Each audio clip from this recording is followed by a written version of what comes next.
Raise your hand if you think he deserted. Wow. Raise your hand if you have some question about whether he deserted. Wow.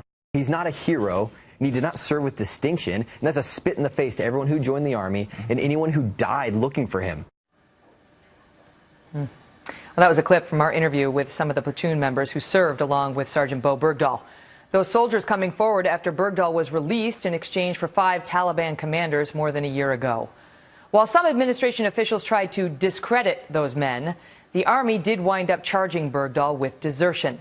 His preliminary hearing, it's basically like a grand jury inquiry, was supposed to be next week, but now there's been a change. And retired Lieutenant Colonel Tony Shaffer thinks he knows why. He's a CIA-trained intel operative and senior fellow at the London Center for Policy Research, and he broke the story on Bergdahl's charges weeks before the Pentagon announced them. So you know of what you speak. Thank you for being here. So this was at the defense's request that they postponed the preliminary hearing, and you think you know why. You say it's 2 reasons. Tell us what they are. 2 reasons. First, they've got to come up with a defense. I mean, everybody up into and including President Obama did know as early as 2010 the factual surroundings of his departure, and his platoon mates are correct. He deserted.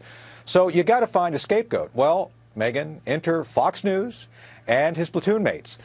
This filing recently on the 4th, I think it was the 4th of June, actually stipulates that there's a network out to vilify his client. I wonder who that could be. Well, according to my sources, it's Fox, it's Catherine. I was talking to Catherine Herridge before the broadcast. And let me point out something that Catherine asked me to say. Catherine has reached out to Mr. Fidel every time something new has come up.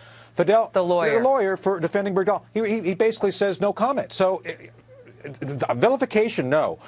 They've been given every chance. So you're just not supposed to cover it at all. I mean, so that's basically that you just shouldn't cover Bo Bergdahl's case at all. And it's not like we have no evidence of Bergdahl's side of the story. We do. We know what he was claiming. Right, exactly. And that brings me to the second point, which is the platoon. So if you have nowhere to go regarding your own issues, you got to find a second scapegoat, which is going to be the platoon mates. So, Megan, what's coming is that they're trying to put together out of whole cloth a defense that says that Bergdahl was being victimized, traumatized, whatever word you want to use regarding victimhood, and putting it on his platoon mates and throwing them under the bus. So I'm sure that that's what they're doing. They're trying to lay out a case saying my client, Mr. Bergdahl, had no choice but to go out into enemy territory looking for an Army general, and I don't think we have Army generals set up to work with the Taliban. Maybe I'm wrong, but that's what his excuse is. And he went out looking for this general. Yes, because they made that clear that his defense is going to be he went out, he left his unit to go report misconduct in his unit, and always intended to come right back. The problem is his anger and resentment toward the mission in Afghanistan was well documented, including his email to his father before he left his unit, in which he wrote, and I quote, "The horror that is America is disgusting."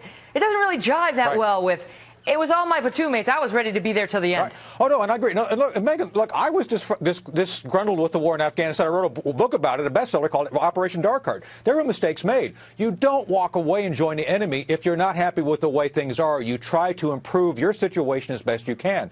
He degraded not only the image of a soldier, he now is trying to degrade the image of his platoon mates who were, by the way, as they stipulate, trying to fight and die to save people like him in this war. There's absolutely no excuse. And by the way, let me add another point here. 10 people died looking for Bergdahl. 7 of ours, 3 British. They were all out tromping through the wild, trying to retrieve him before he ended up with the Haqqani network.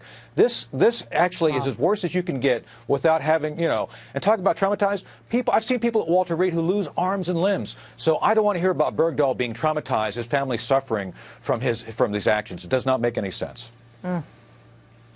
Great to see you, Tony. Thank you for being here.